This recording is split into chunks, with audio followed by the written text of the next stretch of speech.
So, I am Zahra Dalilah on the 8th of May 2017 at All Hallows Church in London Bridge, interviewing Farrukh Dhondy for the GLC story.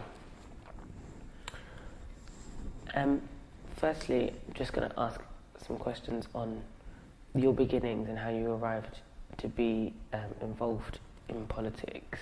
So, could you tell me a little about where you came from, your family, and what did you grow up in London and what that was like?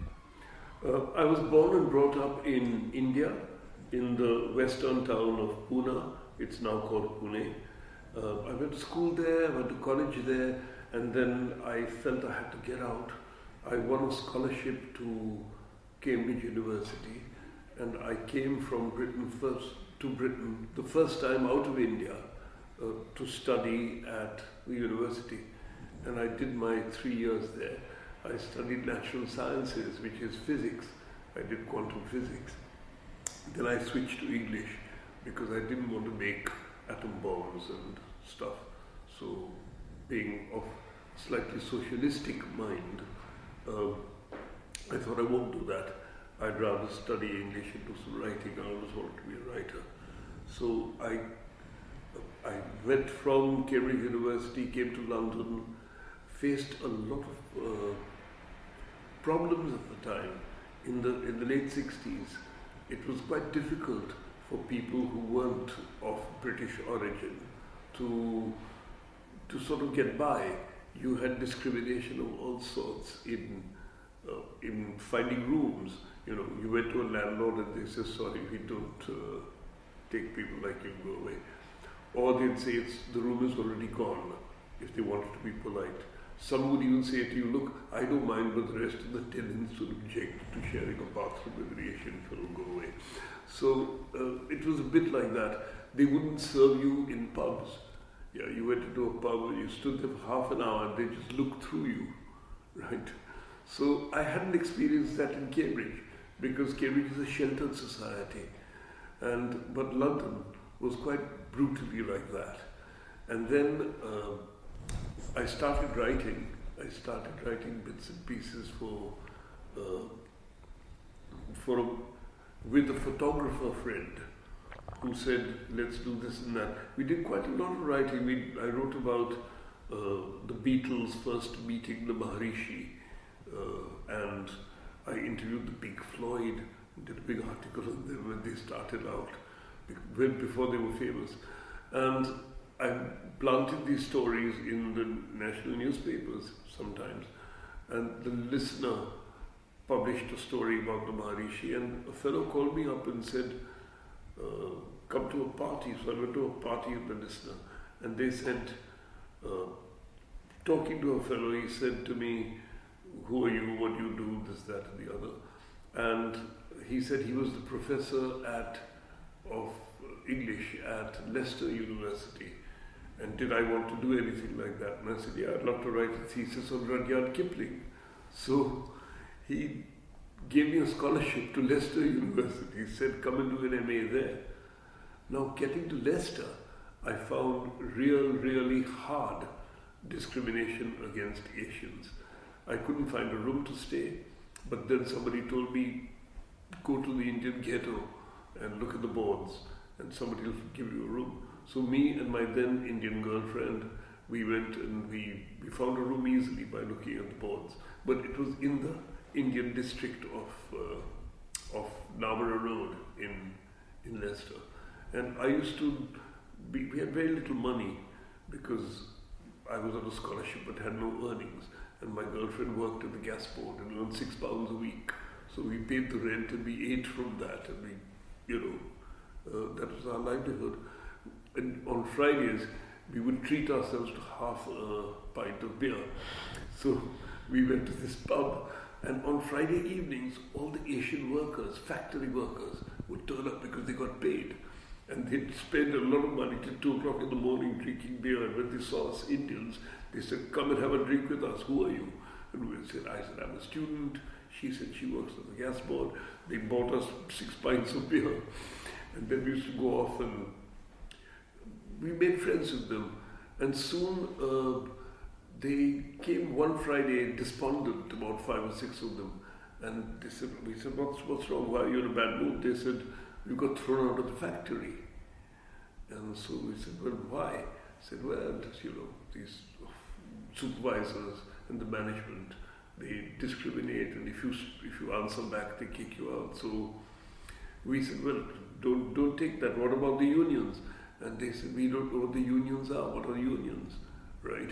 And so we said, well, you've got to fight back. How many Asian workers do you have? And they said 90% of the workforce in this factory are Asians. So I said, well, we'll get them to side with you. And they said, how? So we said, well, let's go to the university students' union at night and print out some leaflets and stand at the gates at 6 o'clock in the morning. So we started doing that. And of course, they all came out in support. By 11 o'clock in the morning, the management had capitulated. They said, we take them back, there's no point in having a strike here.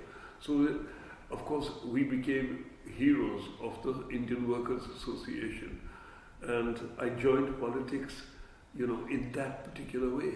And then we came down to Britain, to London, and there was a conference at Alexandra Palace. And in Alexandra Palace, several groups were represented.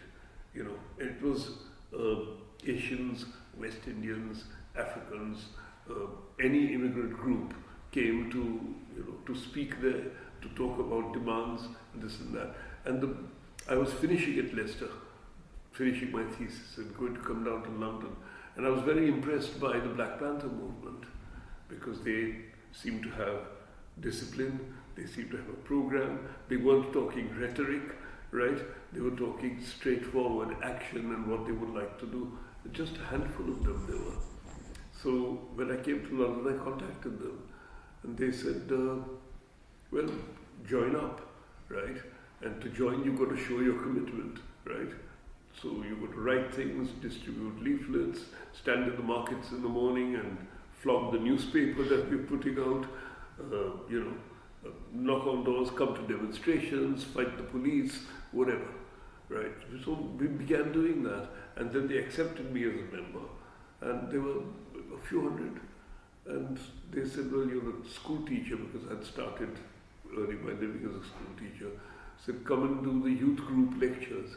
So there were hundreds of young West Indians mostly who came to the Oval House in the South, and once or twice a week we used to give them lectures on English history, on labor history, on black power in the States, Huey Newton's work, George Jackson's work, Angela, what's her name? Davis. Enrich Cleaver, Angela Davis, and Enrich Cleaver, all these people. So we used to read those books and discuss them and so forth. And of course talk here about education, housing, busing, police discrimination, sus laws, and a lot of activity in the Black Panther movement. That's how I got into politics.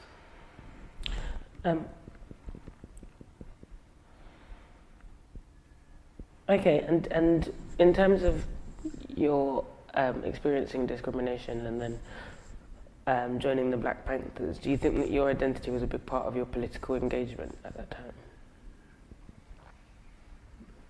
I didn't understand the question. In terms of your identity as being a migrant and having faced discrimination in the country, how do you think that influenced your decision to act and the people around you? It was the central motivation that as an immigrant, Britain hadn't any plan for what to do with the immigrants here, except put them to work in dirty jobs, right? That's what happened to all the Asians, blacks and so on. What was happening in Britain at the time, right, was that they'd finished with the Second World War, and there was a kind of meritocracy overcoming the class question. So people who were miners' sons, right, went to universities. It hadn't happened in the 30s and 40s, right? Miners' sons didn't go to university. Agricultural laborers' daughters worked in people's houses as servants. Upstairs, downstairs it was, right? But in the 50s it was changing. All sorts of people were now pushing, going through university, because after the Second World War, the British working class seemed to say, what the hell are you monopolizing the heights of social and political power? We want a say in this. And that's why they voted Churchill out and voted Attlee in. And they had a national health service, universal schooling, all that sort of stuff. And they wouldn't do the dirty jobs, driving the underground, working as dirty jobs in the hospitals, working night shifts in the mills, right? Who did they get? They got West Indians, Africans, and Asian population who came there from, say, Pakistan and India, specifically to work in the factories and in the night shifts, in jobs that the whites wouldn't do. So there was that kind of movement going on in Britain. And what we wanted, as a small, tiny proportion of the population, immigrants, 1% to 2% at the time, we couldn't think of course we talked in revolutionary terms, but we couldn't really practically think of causing a revolution in Britain. But we certainly wanted a social, political change. And we fought for that. And it was that immigrant identity that gave that impetus to a section of the working class of Britain. We wanted to join the meritocracy. That's why you're doing what you're doing now. And going to good schools, and going to universities. And do you remember, kind of at the time of your political awakening, maybe during the Panther days and in Leicester, what were the big key political moments of that time in terms of national politics, and what you were doing fitting into that? So, in terms of national politics, if you want to look at it historically, we actually fought for equality in all the aspects of life, and very, very firmly they fought to get the police off their backs. The young people. I suffered a lot of rubbish, right? I suffered assaults. People beat me up for no reason. I tell you about an incident. I was a school teacher, and we had, the kids came to me once and said, look, end of term, we want a fifth form disco. So we said, okay. And they said, the headmaster says you have to have at least 15 teachers there. Otherwise, he's not going to allow it. So I gathered 14 others, and we said, okay, we'll come and give up our Friday evening, and you can have your disco. Some kids came down from Brixton, some boys, a big gang, because they were in love with some girl, and some girl had betrayed them and fallen in love with somebody else. The kind of jealousy business. They broke up the place. The disco stopped. And we said, bloody kids, right? We gave up our evening. What should we do? About 8, 9 o'clock, the disco stopped. Let's go to a club. So we got into cars, and all 15 of us went up to Dingwalls in Camden Town, right? And going to the club. Now, in any school, the women outnumbered the men. So there were about 4 male teachers and 11 female teachers. So dancing with 3 or 4 girls on the floor, just dancing with them. Some white guys come up to me in suits and say, what the fuck are you dancing with these white girls for? I said, fuck off, right? It's none of your business. So they dragged me outside and beat the fuck out of me. And brain concussion and all this. And I was screaming and shouting in the club, and I don't know what they were about. I think they were off-duty policemen, but there was no proof of that. But I went into hospital, come out, and in 1973, when I was part of the Black Panther movement, I was living above the Black Panther bookshop in Brixton, in Railton Road, 74 Railton Road was the exact address. and some bastard threw a firebomb into the ground floor. And I woke up with the smoke completely filling the room. I didn't know what had happened. I thought somebody was smothering me with a pillow, but it was smoke and I couldn't breathe. And I had to jump out of the second floor window. The house burnt down. Yeah, that was the experience. You can see photographs of that at the Brixton photographic exhibition. It was quite an experience. But basically, what the actions resulted in, since you're asking a historical question, they resulted in an entrance into the meritocracy of Britain. Yeah. So what happened was, while we were agitating for very basic things, yeah, the next generation began agitating to get into Oxford and Cambridge, to get into universities, to get jobs in the media, and so on and so on. And I think it has resulted in that. I'm not saying everything is fine, but it has certainly moved on since the 60s. And do you think that at that time, the conversation that you were having amongst your peers reflected a national understanding of what the immigrant experience was, or was it talked about? All the time. What was happening in British society was, it was getting, because of the political discrimination and so on, it was getting quite non-integrated. Yeah. So one would go to, in Brixton amongst your friends, you'd go to push-ins, to parties at which there were absolutely no white faces, just, West Indian reggae dance party. And of course we were welcome because we were Asians, and that they didn't bother about that. Later on there's, with this Islam and whatnot, there's a bit of tension between who is a Muslim and who is not, and who is a Pakistani and who is not. But at the time there wasn't. It was all very pally.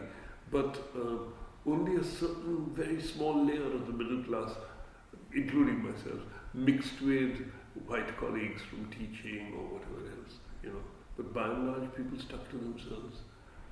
The integration wasn't. Your generation is more integrated. And whites have become very conscious in your generation of not discriminating, not talking racist rubbish. Whereas in my time, you went into a pub, a white guy would say, "Aye, what's your name?" And you'd say, "Farrukh," and they'd say, "I can't say that, I call you John, right? Would you like a drink, John?" Today, if he said that, you'd probably swipe in the mouth. And do you think, I suppose you've mentioned the unions and Black Panthers. Are there any other, was there any other political activity that was kind of at that time? There were lots of black groups. There were lots of black groups who were active. But probably when the Black Panther movement faded away, the most significant publication to come out was an active collective called Race Today, right? And we used to run that. Darkus Howe was the editor, right? I was a prominent member, used to write stuff for it. And we didn't just want to write a magazine, yeah. We wanted to be active and then report the activities in the magazine. So we started quite a few movements. One of them being the Bengali Housing Action Group, yeah. What used to happen was in the East End, there was a lot of what they call packy bashing, right? These skinheads and rough types used to come out in cars. They got some isolated poor Pakistani, Bangladeshi man and they beat the fuck out of him. Or they'd go to the council estates in which there were isolated Asian families and throw firebombs through their letterboxes and crap and all sorts of stuff, right? Smash their windows, beat the children up. We said this has to stop.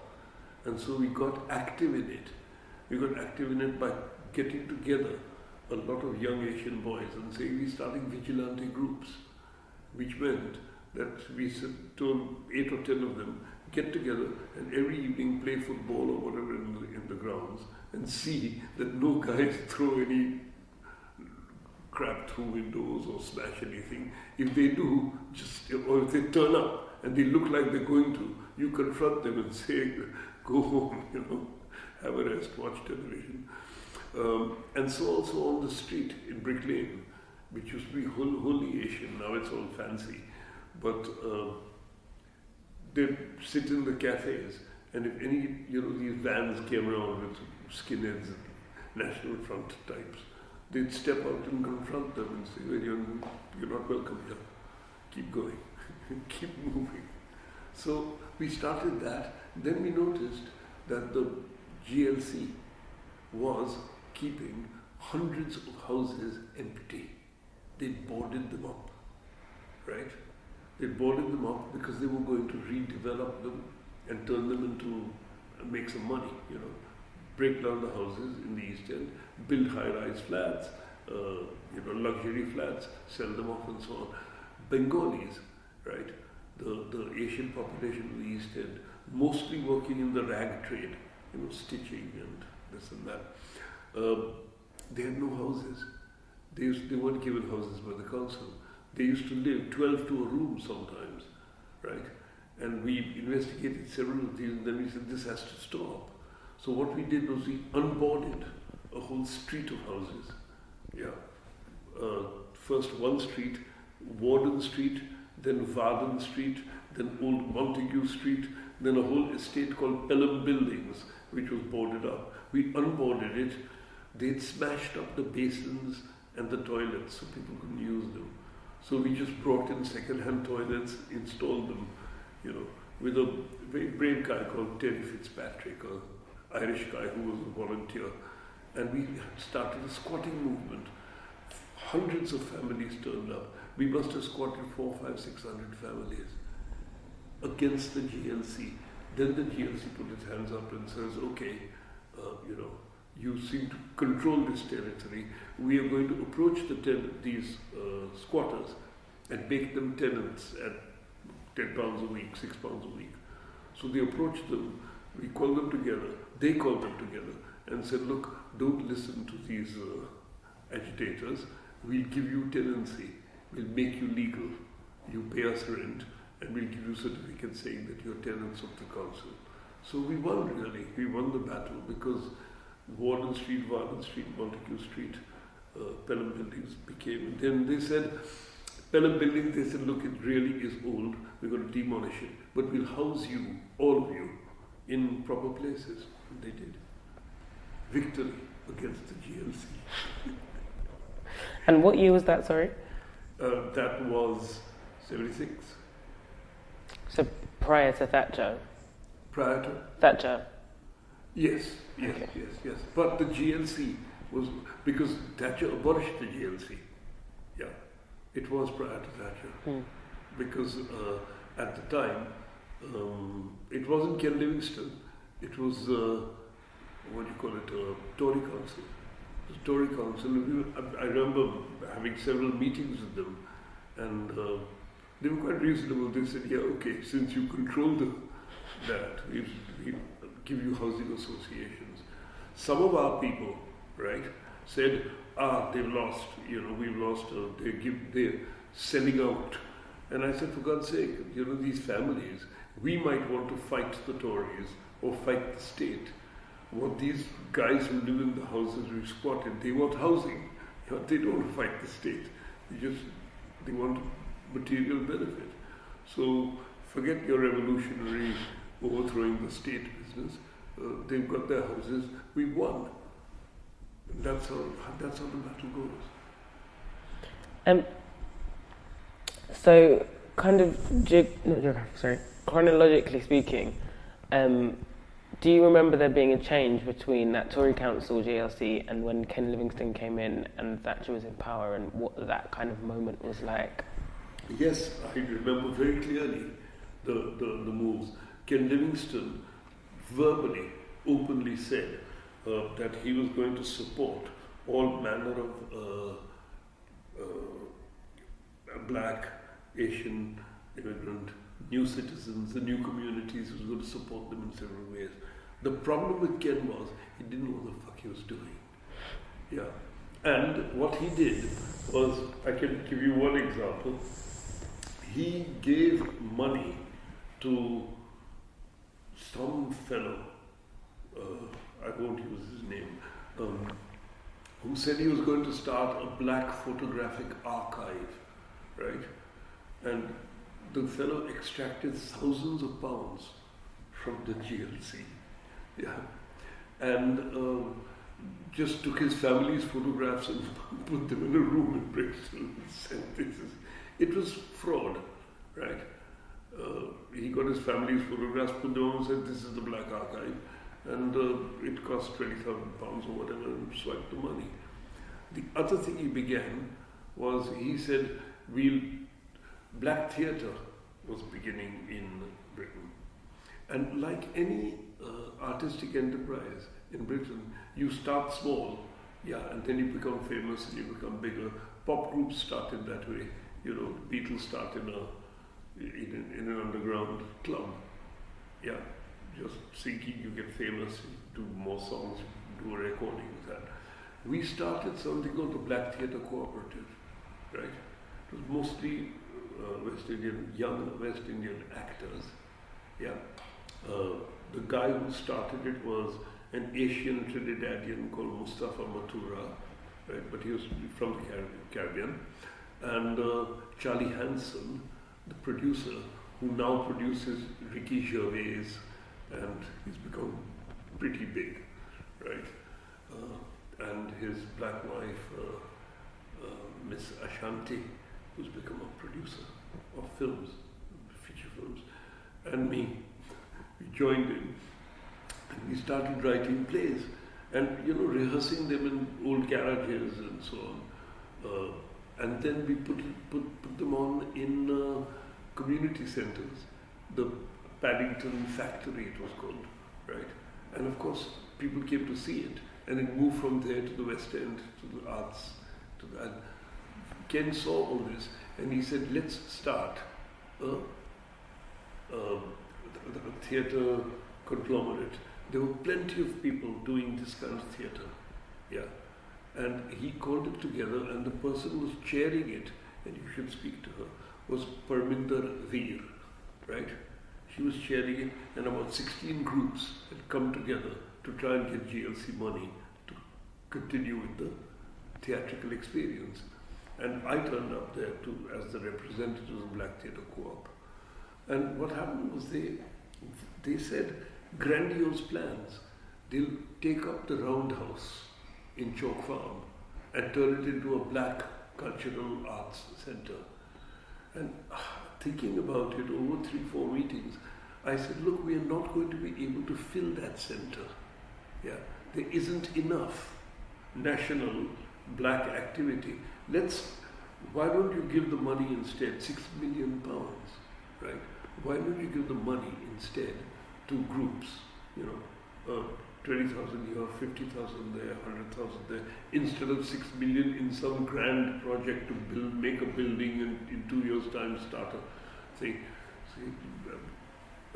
Ken Livingstone's representative said, no, we want to start this centre. And I said, it'll come to nothing, It'll come to nothing. Support these groups, let them grow, and when we are ready, we can have a centre. They wouldn't listen. So I resigned. I said, I'm leaving the committee, here's my note. I wrote that note, I don't know whether we'll find it in an archive, and I handed it to Parminder Veer and said, good luck, I'm off. Sure enough, they gave that money to a character who hired 3 or 4 people and squandered the money. There was no evidence left of anything. The Roundhouse was there was no black activity, there was no black cultural centre. It was all a complete disaster and a complete waste of taxpayers' money. It went that way. Not a good episode, but Ken Livingstone's people were well-intentioned but stupid.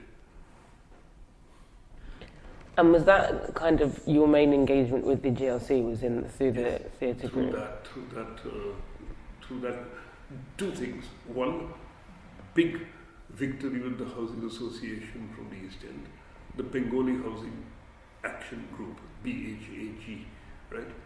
One triumph there, and this great disappointment with the GLC drama effort by Ken Livingstone's committee to start the Roundhouse. And did you feel like at that time there was a lot of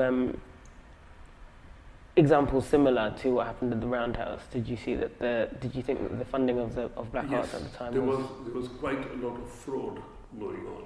You know, people they just jumped on the bandwagon and said to Ken's people, to the councillors, give us money, we'll straighten this out.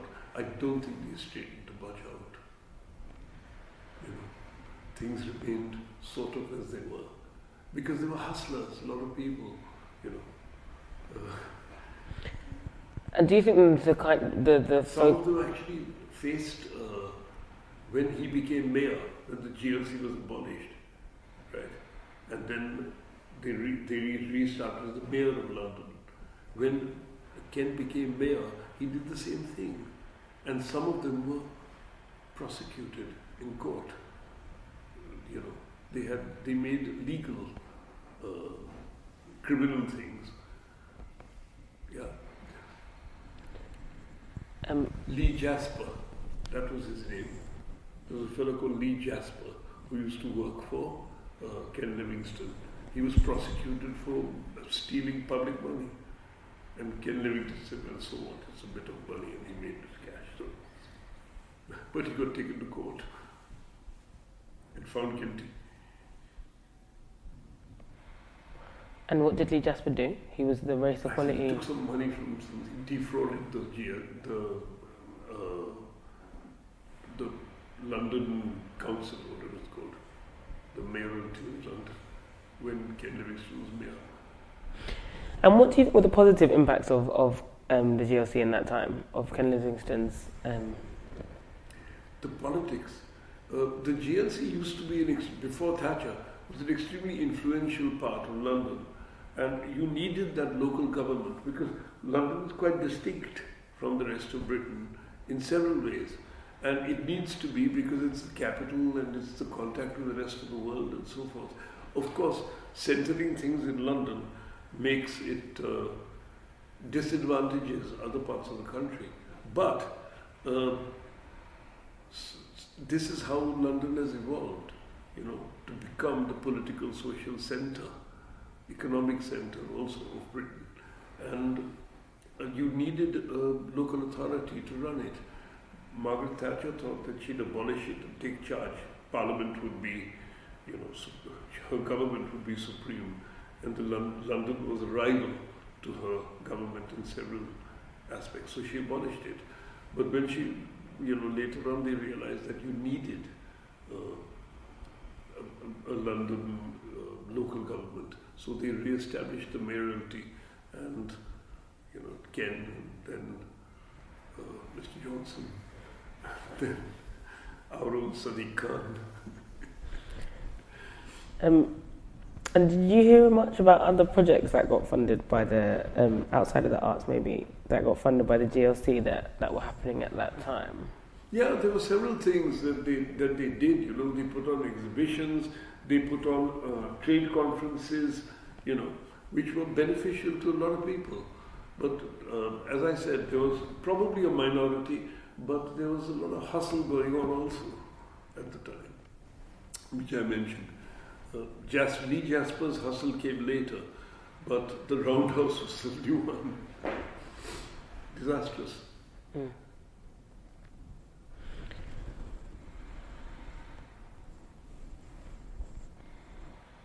Do you think the GLC was, how do you think they impacted equality and both in the workplace and in the city over the period that was active? I think under the previous governments, they didn't really have a plan. They didn't have any intention of impacting on equality.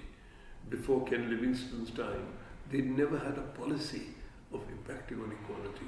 Livingstone actually turned up with the idea that he would do something about it, that there was a significant population of immigrants and second generation who are not immigrants anymore, right? They're born Brits.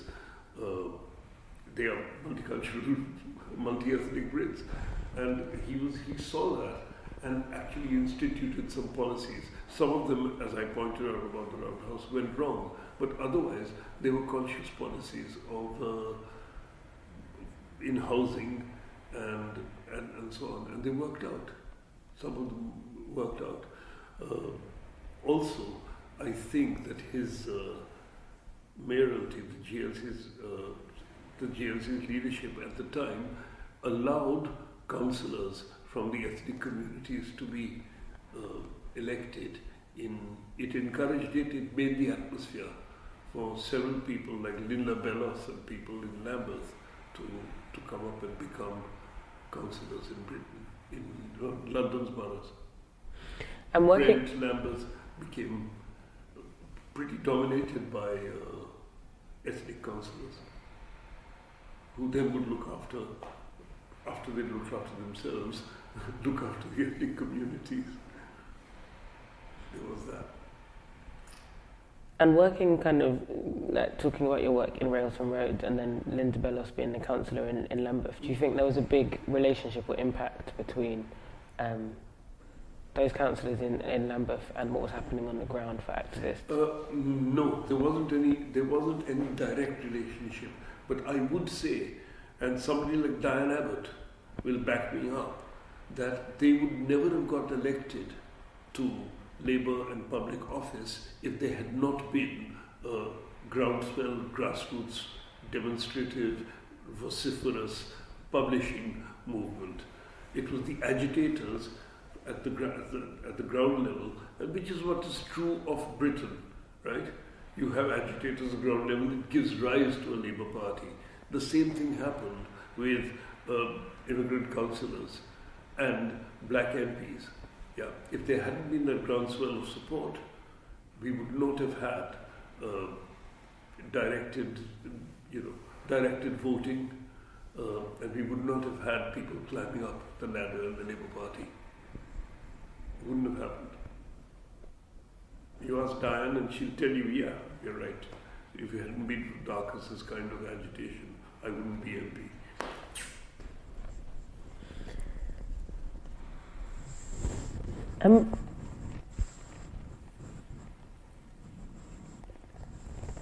Were there any of the big GLC events and celebrations that took place in the Ken Livingstone years that you remember attending or witnessing?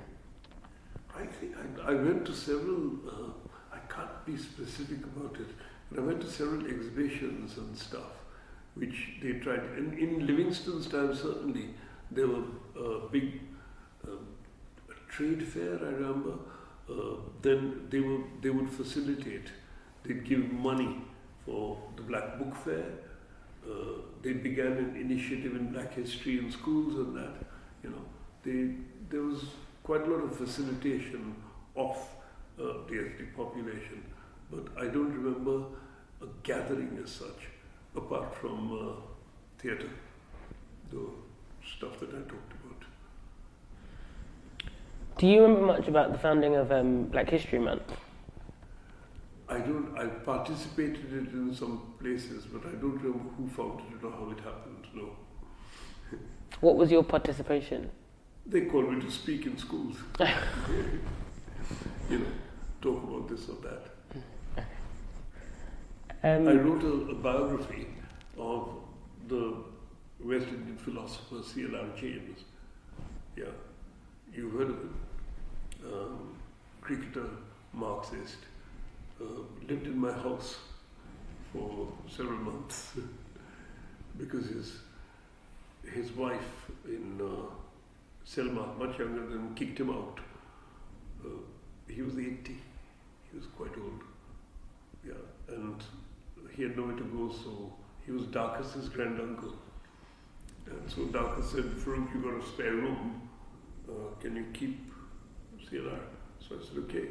So he came to my house in Stormont Road in Clapham and lived there for 6 months with me. Used to make him breakfast in the mornings. He wanted a 3.5-minute egg. A boiled egg. And I talked to him quite a lot.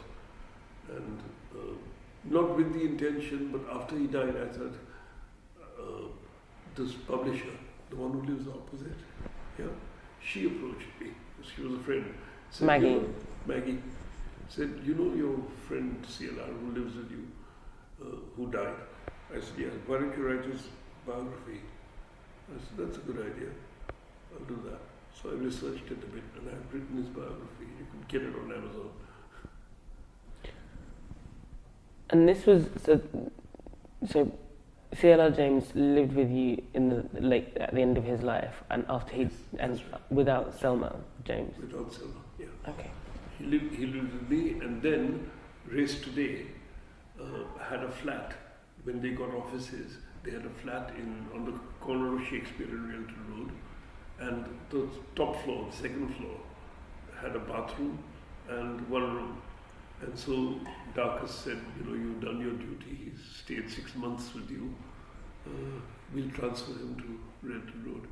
So he transferred to Realton Road to Brixton, and that's where he died. That was a year before he died, but before that he lived with me. And I was only saying that because some institutions, colleges, Black History, they called me to talk about him because I'd written the biography. That's how I got involved otherwise.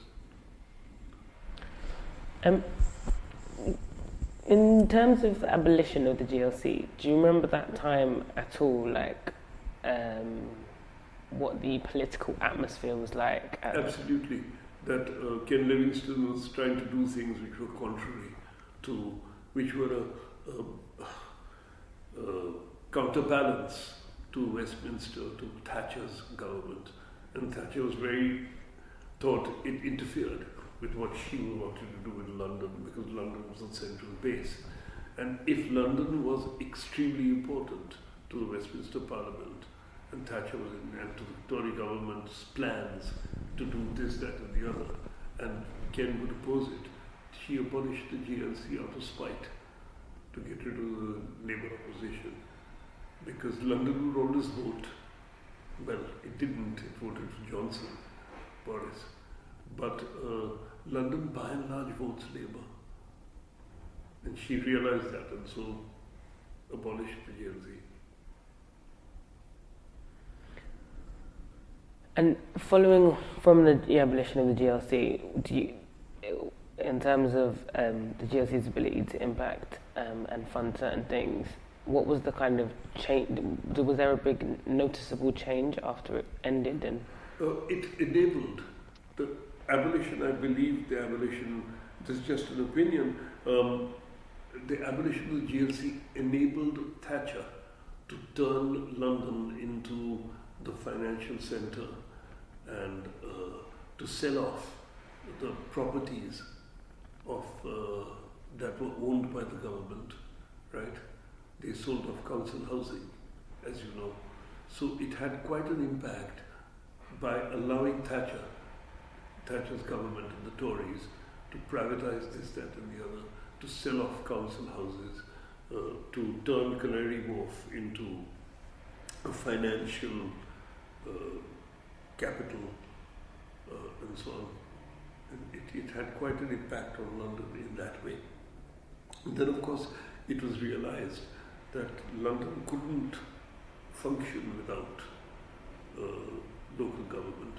So they gave powers, limited powers, back to the mayor, and they re-established a mayoralty here. But otherwise, London transport and whatnot had to be handled by the transport secretary and the minister, and it was much too much work for, if it wasn't devolved. So they devolved it back to, mayoral system, which is the substitute for the GLC. So now we have Sadiq doing what he can. Garden bridge or no garden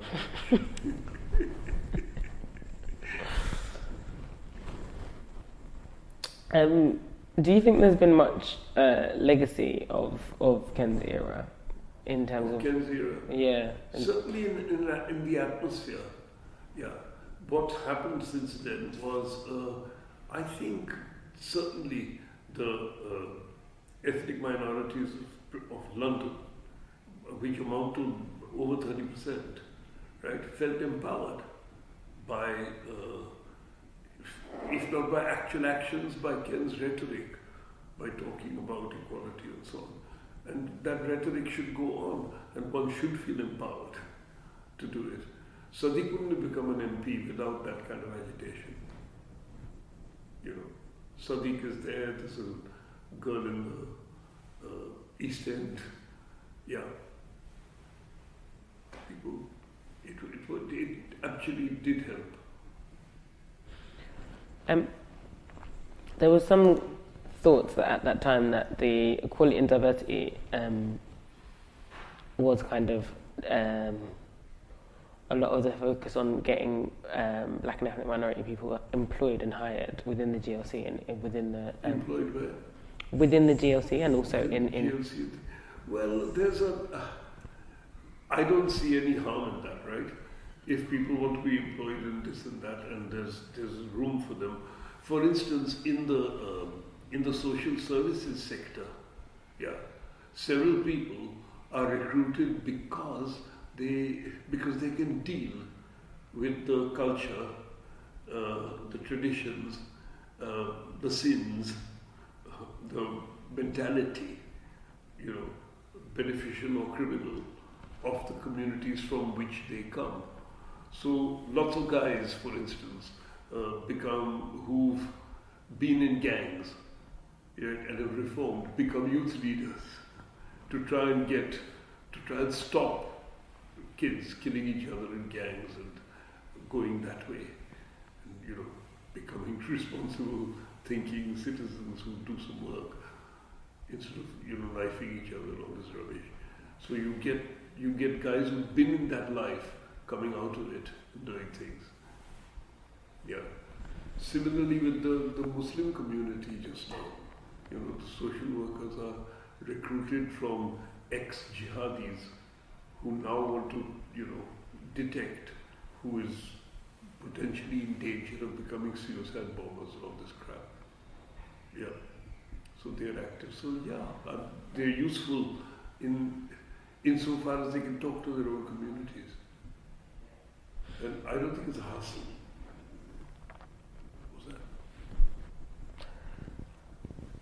And at the time that the GLC was active then, what were your activities at that time after you left the theatre group? I was a school teacher.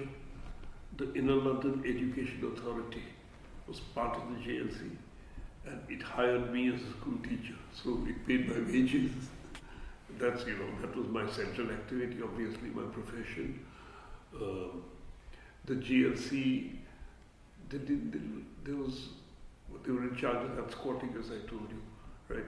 They owned the houses, and they had to change their mind when we fought them in the East End. It's a huge movement. Apart from that, I don't know whether I interacted with the GLC much. I've told you what I did. But I mean, personally, after you left the theatre group, did you carry on working in Black Theatre? Or? Oh yeah. I didn't leave the theatre group. I just left their committee that wanted to make the Roundhouse, and I said, look, give each of these groups, which, if they have any success or any future or any plans, give them some money to put on productions in their own regions, wherever they are. But they didn't do that. They put all the money into the Roundhouse. But we carried on with the Black Theatre Cooperative. We did plays here and there and everywhere. And did you receive funding from the GLC to put on those plays? No, we didn't receive funding from the GLC, but Arts Council, this, that and the other gave us some money here and there. And Then because of the plays, we were asked to write television, the Black Theatre Coop. So I started writing television from the Black Theatre Coop. We did the first thing we did was a series of sitcom series called No Problem. Yeah. And having written that, 3 or 4 series of that, it showed on Channel 4. And so I was invited to be commissioning editor at Channel 4. So for 15 years, I was that. I commissioned Channel 4 programs, yeah, including Desmond's, and The Devil's Advocate, and The Bantam File, and all that stuff. And can you tell me a little bit about what it was like to see Desmond's come from being an idea to being on TV at that time? Because it was quite groundbreaking, wasn't it? It followed No Problem, which we had written, right, for Channel 4. And then I had worked on I'd written No Problem. So having written that, I'd worked with Charlie Hanson, my Black Theatre Co-op man, and Humphrey Barclay from London Weekend Television, right? And one day, as a commissioning editor at Channel 4, I was invited to judge a drama competition at the Albany, right? So I turned up to judge the competition, and I saw 3 or 4 plays, and they said, which one would you give the prize to? And I gave the prize to a play, I can't even remember what the play was, but the writer was Trix Worrell, and I gave him his prize, and that was it. Forgot about him. Some months later, Humphrey Barclay and Charlie Hanson, 2 people whom I knew from having produced series of them, turned up at my office and said, look, Trix Worrell, the fellow you gave a prize to, has an idea for a sitcom, right? So I said, what's the idea? And they said, it's this, barbershop set in Bellenden Road, Peckham. I lived in Bellenden Road, Peckham at the time. So it became attractive. I said, yeah, I know the barbershop. They said, well, that's the imaginary place. So we visited it and talked to Trix, and he started writing the series, Desmond's. And obviously, as a commissioning editor, I interfered with the writing and introduced different characters. I said, you have to have an older son who has a white girlfriend, right, in order to get the Channel 4 mix proper. So they did, they introduced that, and Norman Beaton was there, of course, whom I knew from way back, and Pork by Ramjohn Holder. We got them all involved, we did auditions, and we ran the series, which became phenomenally successful. Everybody watched it. It had bigger viewing figures than Father Ted or Drop the Dead Donkey, which were the other commissioning editors' sitcoms, Channel 4 sitcoms, and they were very, very jealous. Desmond is doing better than the normal sitcoms on television, so very proud of it. And then after your time at Channel 4, where did you move on to? Just to writing. I resigned from Channel 4, and I thought I'd write films, and I used to write novels. Channel 4 was so exhausting in that, you were up to 3 o'clock in the morning doing edits for the next day's programs, and then you went to the office and you read through the stuff, and there was no time to think and write. So I did do some writing in those 15 years, but I had written several books before I got to Channel 4, and then wrote only 2 or 3 between in those 15 years. That's not enough. And I thought I'd get back to my writing career and win some prizes or something, and do some films, because people were wanting me to write films. And I couldn't write films if I was working as a commissioning editor. You can't pay yourself. So I quit and started writing again as a freelance. That's what I did. Yeah. didn't get employment again, didn't apply for any TV jobs or anything. It's too exhausting. You can't write and work in a television office. So just looking back again at the kind of legacy of the GLC, and I guess in this situation, because obviously you weren't that invested in the GLC, but I guess it's the legacy of that era of agitation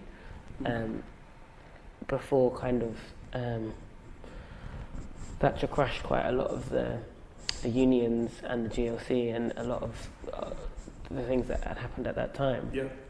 When you look at London today, do you still see the legacies of that era, and what do you identify them as? I don't know if the pre-Livingston GLC did anything more for what we are concerned about than the post-Ken Livingston era. It was only when the immigrants began to, not because of the GLC, but the GLC was there, and the agitation that began on the ground in London actually changed things. Then, of course, the GLC structure was there in order to force things to change, but it had to be a grassroots movement against the police, for instance, to straighten out the police's behavior. It still isn't straightened out, right? There's still... And now the knife crime and the gun crime has given the police a greater incentive to stop and search and so forth. And then people begin to wonder, well, they should have powers of stop and search. I think at least it'll stop knifing and so on. But the harassment that it results in is not right. You know, you talk to a black kid and say, I did, it's a 16-year-old, said, how many times have you been stopped? He said, I can't count, you know. I just get stopped. They search me and say, they'll move on. They don't even ask where you're going. If you say you're going to a club, they search you again. Yeah, so it's not nice. But it's the grassroots movement that worked towards the reforming of the police's behavior. Yeah, certainly as I told you about the Bengali Housing Action Group, towards housing. Schooling, of course, is not in the hands of the GLC, but the ILEA used to be there, and they used to pay the teachers, and I'm grateful that they hired me, but there you go. I just turned up and said, look, I'm a graduate, I'm an MA from Cambridge, and they said, yeah, you're wrong. So. Do you think that the schooling and the policing of London today has gone forwards, backwards? How are we doing? Oh, I think certainly forwards. I think absolutely certainly forwards. You know, the facts that your generation went to good schools, came out with good results, went to universities, did all sorts of things. That certainly is a great step forward. When I went to Cambridge, there were no immigrant kids in the university, zero, right? The only blacks were from the Caribbean, Asia, Pakistan, and there might be 20, 30 of us in the 6,000 Cambridge undergraduates.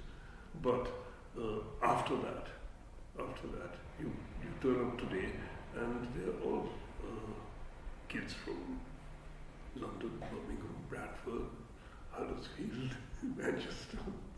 Wonderful. Where did you go to university?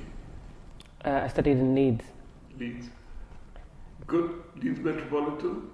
No, University of Leeds. Leeds University. So did my daughter. Oh, really? She did fine arts there. 4 years. I did 4 years as well in French and International Relations. Which did you do? What did you do? French and International Relations. Wow. See, that's what I mean. That's what I mean. Wouldn't have happened, you know. It's great. Yeah. And do you think, in terms of the work that you did in the Black Panthers, the housing group, the squatters movement, do you think there's a certain level of erasure of that history? Erasing that history? Why do you think that kids these days, or people these days, are really aware of what happened, and how do you think? I don't think the younger generation is getting aware only in very recent years of what happened in that. It used to be quite sentimental, the history. The Windrush years, or immigrants came over and were badly treated and they sang calypsos and all this stuff.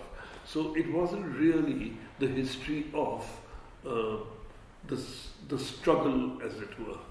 And when you say the struggle, it really did entail beatings up and firebombs in houses and court cases and demonstrations in which police beat up people and riots and all sorts. So all that really is beginning to be not only documented but appreciated nowadays.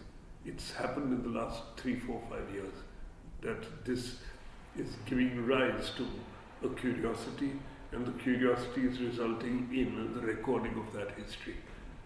We didn't even think of it as history, we just thought of it as what we were doing, right? Now it's looked upon as history, which is quite bewildering. It shows you're getting old. You want to be part of life, not part of history. And do you feel like at the time when you looking at communities in London today, we are continuing to live through to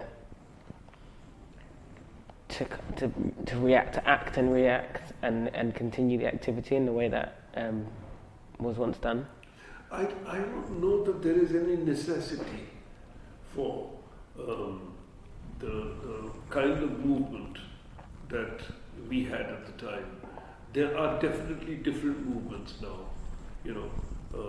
There's a very strong feminist consciousness, for instance, right?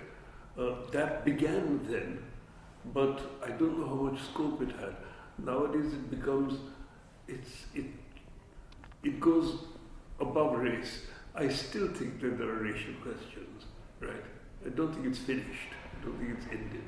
But the self-consciousness in society has been increased 100% or more. Yeah, since that time. People don't, even my kids, right? If I say something which sounds discriminatory to them, they say, "Dad, you're being racist." And I'm not, I'm just telling the truth. I said, there was a black guy. I said, "Don't say he was a black guy, he was just a guy." I said, "No, he wasn't, he was a black guy." I said, "No, he wasn't." That kind of argument. So, and the level of consciousness is just appalling. You know what I mean? Yeah. And in terms of the future and hopes and concerns, what do you think, for people my age doing a lot of or trying to do the kind of things that you were doing at that time, what are the lessons that we can take from your work and your era? I don't think you can do the same things. I don't think you will get involved in fighting the police demonstrations, which I did 3, 4, 5 times, being thrown into police stations and arrested and tried for riots and so on. I don't think your generation will do that or needs to do that. I think that you joined, there are definite great indications that you joined the mainstream, right? You join the mainstream and that you will follow a democratic path or a meritocratic path. You'll rise to the top of your professions, wherever you are. I noticed that, Darkus Howe, for instance, was an agitator with me, right? His kids, his son is now the head of Island Records, Yeah, Doug Spears is the head of Island Records. Tamara started as an apprentice with me in Channel 4 and ended up as the head of production at the BBC, as one of the heads of production of the BBC.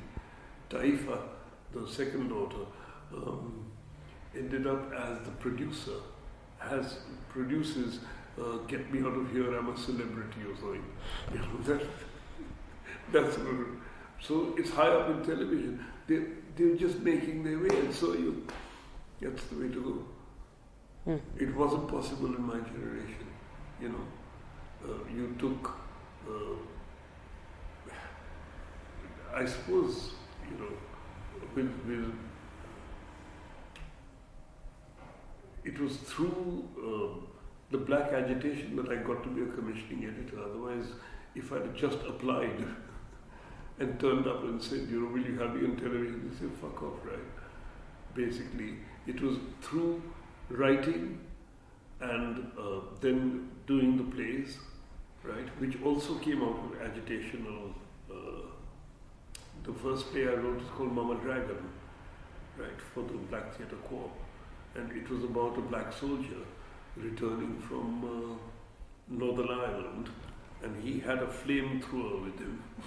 And they planned in a youth group to go and use the flamethrower against a National Front group. So that was what the theme of the play was. So agitation, yes. And out of those themes came the stories. And then I wrote those stories, published my first book, second book, third book, got into Black Theatre Coop, you know, got into activation of one sort or the other. And otherwise I wouldn't have gone. I wouldn't have been invited to be the commissioning editor of Channel 4. So it all interacted with that. I was there at the right time, right place, I suppose. Sometimes it felt like the wrong time, wrong place, but there we are. You know, jumping out of a house, burning house. You felt not right time, not right place. But got there. Yep. Okay, is there any further questions or comments? No, you tell me.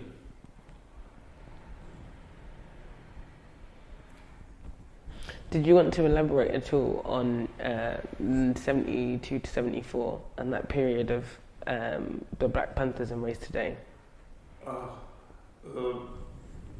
It never felt like, it always felt that we had the ambition to change the world, right? There was that. And we would talk revolution, you know, because everybody was talking revolution at the time. You're saying, let's change this whole society top to bottom. But then you observed how the hippie revolution, you know, which started by saying, let's abolish capitalism. They really didn't want to abolish capitalism at all. It gave rise to, you know, to huge capitalist enterprise. Yeah. You remember the big hippie movement, Woodstock, right? Do you know who was there? I went to a conference once in London, and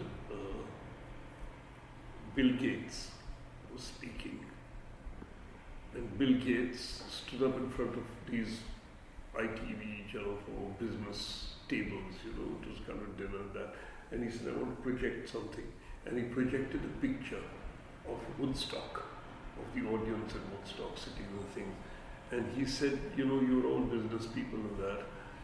You see these fellas, all hippies, you know, long hair, beards, jeans, no shirts, dirty clothes. He said, would you employ any of these fellows in your big corporations? And people just looked like that. He said, okay, I'll tell you. He took a stick and he said, that fellow is the head of General Motors today. That's so-and-so, the head of General Electric, right? That fellow is the shipping magnate of so-and-so, and that's me. Bill Gates, sitting up there with long hair, hippies. They wanted to change the world, you know, flower power, this, that, and the other. They ended up as the heads of capitalist corporations. That was the era we wanted to change the world, but the world goes on. Mm. And it goes on in its own way. Not that Bill Gates is a bad guy. He contributes billions to charities in Africa and here and there, tries to help. So, I think evolution has happened, even though we wanted revolution. Okay? Yes, thank you very much for your time, Farrukh. Not at all, my dear. Hope it all works out. As do I. What are you going to be doing with your French and international relations? Oh,